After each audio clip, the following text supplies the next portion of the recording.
Você confiaria sua vida a um piloto que bebeu antes de entrar em um avião? Pensa nisso por alguns segundos. Você sentaria tranquilamente naquela poltrona, sabendo que o homem responsável por centenas de vidas ingeriu bebida alcoólica antes da decolagem? Provavelmente não. E um médico? Você aceitaria passar por uma cirurgia sabendo que o médico tomou só uma taça antes de entrar no centro cirúrgico? A resposta da maioria seria não. E sabe por quê? Porque quando a nossa vida está em jogo, nós exigimos alguém lúcido, alguém consciente, alguém sóbrio. Essa reflexão ganhou força depois de uma fala do pastor Cláudio Duarte no programa do Ratinho. Em um momento descontraído, ele fez exatamente essa comparação. Simples, mas profunda. E quando ouvi aquilo, eu comecei a pensar. Por que, quando se trata da vida física, nós valorizamos tanto a sobriedade? Mas quando se trata da vida espiritual, muitos tratam isso como algo sem importância? Essa é uma pergunta séria, porque talvez o assunto não seja apenas bebida, talvez seja consciência, controle, sensibilidade espiritual. E hoje, nós vamos falar sobre isso, sem extremismo, sem religiosidade, sem opinião humana acima da Bíblia. Hoje nós vamos olhar para a palavra de Deus e entender o que ela realmente ensina sobre esse tema que gera discussão dentro de tantas igrejas. Porque enquanto alguns dizem, não tem problema, outros afirmam, isso não convém para um cristão. E no meio disso tudo, existem pessoas sinceras, tentando entender a verdade. Talvez você seja uma delas. Talvez você tenha crescido vendo isso dentro da sua própria casa. Talvez você nunca tenha tocado em álcool. Ou talvez isso seja uma luta silenciosa na sua vida. Mas independentemente da sua realidade, eu quero te pedir algo. Assista esse vídeo até o final. Porque em algum momento dessa mensagem, Deus pode falar profundamente com você. E talvez mais profundamente do que você imagina. A Bíblia não trata a embriaguez como algo pequeno. E é interessante perceber que a primeira vez que o álcool aparece de forma clara nas Escrituras, o resultado não é bom. Depois do dilúvio, Noé planta uma vinha, produz vinho, bebe. E a Bíblia diz em Gênesis 9 que ele se embriagou. Agora pensa nisso. Noé era um homem justo, um homem que andava com Deus, um homem escolhido para sobreviver ao juízo que veio sobre a terra, mas mesmo assim, em um momento de descuido, perdeu o controle. E o que veio depois? Exposição, vergonha, desordem. A primeira grande cena envolvendo embriaguez na Bíblia não termina em celebração, termina em fragilidade humana. E isso deveria nos fazer refletir profundamente, porque muitas pessoas acreditam que conseguem controlar tudo, acham que nunca passarão do limite, mas a verdade é simples, nem tudo que começa leve, termina leve. O problema nunca começa grande, ele começa inofensivo, começa social, começa só de vez em quando, começa com eu paro quando quiser. E é exatamente por isso que Provérbios faz alertas tão fortes sobre o vinho. Provérbios 21 diz: o vinho é escarnecedor e a bebida forte é alvoroçadora. Todo aquele que por eles é vencido não é sábio. Olha a profundidade desse texto. A Bíblia não está apenas falando da bebida. Ela está falando sobre ser vencido, sobre perder domínio, sobre deixar algo assumir o controle daquilo que deveria estar consciente. E quando você continua lendo Provérbios 23, o texto vai ficando ainda mais intenso. Ele descreve alguém ferido, confuso, sem perceber os próprios limites, alguém que continua voltando para aquilo, mesmo sabendo que está sendo destruído. Quantas famílias já foram destruídas por algo que começou pequeno? Quantos casamentos acabaram? Quantos filhos cresceram traumatizados? Quantas pessoas perderam o respeito, a dignidade e até a própria vida? O perigo nunca está no começo. Está no que aquilo pode se tornar. E talvez alguém diga, mas eu não me embriago.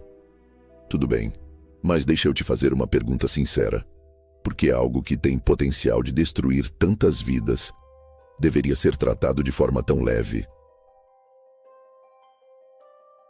E aqui entramos em algo ainda mais profundo. Lá em Levítico capítulo 10, Deus dá uma ordem aos sacerdotes: não bebereis vinho nem bebida forte quando entrarem na tenda da congregação. Isso não era apenas uma regra cerimonial. Existia um princípio espiritual ali. O sacerdote precisava discernir o santo do profano.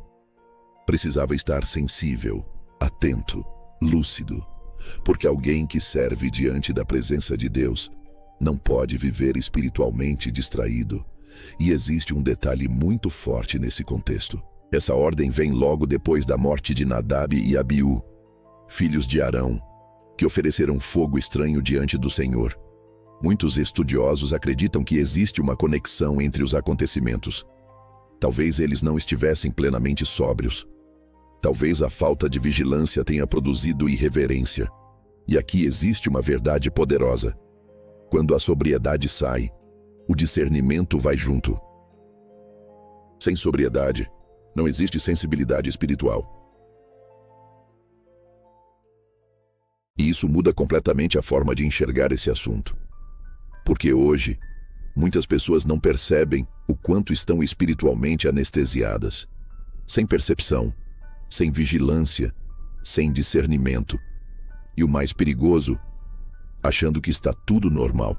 Mas no Novo Testamento, a discussão sobe para um nível ainda mais profundo. Porque alguém pode dizer, mas Jesus transformou água em vinho. Sim, isso aconteceu em João capítulo 2, foi o primeiro milagre público de Jesus. Mas aqui está algo importante. Jesus nunca incentivou excessos. Nunca incentivou a perda de controle. Tudo em Jesus aponta para domínio, consciência, vigilância, equilíbrio. O ponto central não é o vinho, é o controle.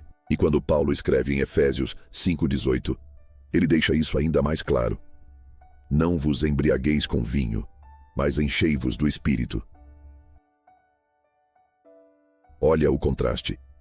Enquanto o álcool altera a consciência, o Espírito Santo produz clareza. Enquanto um tira o domínio, o outro produz domínio próprio. Enquanto um anestesia, o outro desperta. Aquilo que te domina revela quem está governando sua vida. E aqui entra algo muito real. Tem gente que não bebe apenas pelo gosto. Bebe para aliviar a ansiedade, para esquecer problemas, para fugir da pressão, para preencher vazios emocionais. Talvez alguns nunca admitam isso publicamente, mas dentro do coração sabem que é verdade. Porque às vezes a pessoa não quer a bebida. Ela quer fugir da dor, quer aliviar a mente, quer silenciar emoções. Mas aquilo que você usa para fugir nunca vai te curar. Fuga nunca resolve, só adia o que precisa ser enfrentado. E talvez esse seja um dos pontos mais importantes desse vídeo. Porque muitas pessoas não percebem que existem dores emocionais escondidas por trás de certos hábitos. Ansiedade, solidão, cansaço, pressão, frustrações e, aos poucos, aquilo vira uma válvula de escape. Só que o problema continua lá, só mascarado. Agora olha o que Paulo escreve em 1 Coríntios 6:12. Todas as coisas me são lícitas, mas nem todas convêm. Esse texto é muito profundo, porque o cristianismo não é apenas sobre pode ou não pode. É sobre isso edifica, isso glorifica a Deus, isso me aproxima ou me afasta. Nem tudo que é permitido combina com quem você está se tornando. E isso exige maturidade espiritual, porque maturidade não é fazer tudo o que você quer. É discernir tudo aquilo que realmente vale a pena. E Paulo continua dizendo: eu não me deixarei dominar por nenhuma delas. Percebe? Mais uma vez, o centro da discussão é domínio, controle, consciência. Porque qualquer coisa que começa a controlar suas emoções, suas decisões, sua mente, merece atenção. E isso vai além da bebida, muito além. Agora vamos dar um passo ainda mais profundo. Romanos 14:21 diz: é bom não beber vinho, nem fazer qualquer outra coisa que leve seu irmão a tropeçar. Isso aqui muda completamente o debate. Porque agora não é mais apenas sobre você, é sobre o outro, sobre responsabilidade espiritual. Imagina alguém que lutou anos contra um vício, alguém que perdeu família, perdeu dignidade, quase perdeu a própria vida. E então essa pessoa olha para alguém que considera referência espiritual, tratando aquilo como algo normal. Isso pode gerar confusão, pode reacender desejos antigos, pode derrubar alguém que estava tentando permanecer firme. Então, deixa eu te fazer uma pergunta sincera. Sua liberdade vale mais do que a fé de outra pessoa? Porque o Evangelho também fala sobre abrir mão, fala sobre amor, fala sobre responsabilidade, sobre entender que nossas escolhas afetam pessoas ao nosso redor. E talvez seja exatamente isso que muitos esquecem hoje. Nós não vivemos sozinhos. Filhos observam. Amigos observam. Pessoas mais fracas na fé observam. Sua vida influencia mais gente do que você imagina. Ouvi o relato de um homem que começou exatamente assim, socialmente. Ele dizia: eu controlo, mas aos poucos aquilo virou rotina. Depois virou necessidade. Depois virou dependência. E quando percebeu, já não tinha mais domínio. A família começou a sofrer.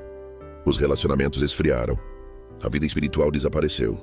E um dia ele disse algo que nunca esqueci: eu nunca imaginei que chegaria nesse ponto. Porque ninguém começa pensando em destruir a própria vida. Mas o pecado sempre começa parecendo pequeno, controlável. Ouvi também um relato de um jovem que tomou outra decisão. Ele decidiu não beber. Não porque alguém obrigou, mas porque queria viver consciente. Queria viver sensível espiritualmente. E sabe o que aconteceu? Ele virou referência. Influenciou amigos. Ajudou pessoas a abandonarem vícios. Se tornou alguém confiável. Alguém equilibrado. Alguém cheio do Espírito. Uma decisão muda destinos. E nesse momento, tudo isso deixa de ser apenas um debate teológico. Agora isso se torna pessoal, muito pessoal. Então esquece por um instante o que as pessoas pensam. Esquece opiniões da internet. Esquece discussões religiosas. Olha apenas para a sua vida, para a sua realidade, para a sua consciência. Porque talvez a pergunta mais importante não seja: o cristão pode beber? Talvez a pergunta seja: o que está governando minha vida? Isso que você faz glorifica a Deus? Isso te aproxima da presença dele ou te afasta lentamente? Você está espiritualmente mais sensível ou mais distraído? Você está mais sensível ou mais distraído? E talvez a resposta já esteja dentro de você. Porque no fundo, muita gente sabe quando algo deixou de ser saudável. Agora existe uma pergunta que muda tudo. Você faria isso se Jesus estivesse fisicamente sentado ao seu lado? Pensa nisso sinceramente, porque a presença dele não está limitada a um culto. Ele está presente quando ninguém está vendo, e isso muda tudo. Talvez para algumas pessoas esse vídeo seja apenas conteúdo, mas para outras será um alerta. Porque existem pessoas espiritualmente adormecidas, pessoas que perderam sensibilidade, perderam vigilância, perderam discernimento e foram se afastando de Deus lentamente, sem perceber. Mas hoje, talvez Deus esteja chamando você de volta para a consciência, de volta para a lucidez espiritual, de volta para uma vida cheia do Espírito Santo. Porque no final, não é apenas sobre bebida, é sobre quem está no controle da sua vida. E todo mundo, sem exceção, é governado por alguma coisa. Uns são governados pelos desejos, outros pelas emoções, outros pelos vícios. Mas aqueles que vivem cheios do Espírito aprendem a viver guiados por Deus. E talvez hoje, Deus não esteja pedindo perfeição de você. Talvez Deus está pedindo uma decisão, uma mudança de direção. Uma entrega sincera. Uma mudança de direção. Uma mudança de direção. Uma entrega sincera. Uma entrega sincera. Então, se você sente que precisa mudar alguma coisa na sua vida, esse é o momento. Fala com Deus agora, do seu jeito, com sinceridade. Senhor, se existe algo me afastando da tua presença, eu quero mudar. Me ajuda, me fortalece, me ensina a viver de forma consciente diante de ti. Porque uma vida cheia do Espírito Santo é infinitamente mais poderosa do que qualquer prazer momentâneo. E se esse vídeo falou com você, deixa o like, se inscreve no canal e comenta aqui embaixo. Na sua opinião, o cristão deve beber ou não? E por quê? O cristão deve beber ou não? Eu quero ler sua opinião e compartilha esse vídeo com alguém. Porque talvez essa mensagem seja exatamente o que essa pessoa precisava ouvir hoje.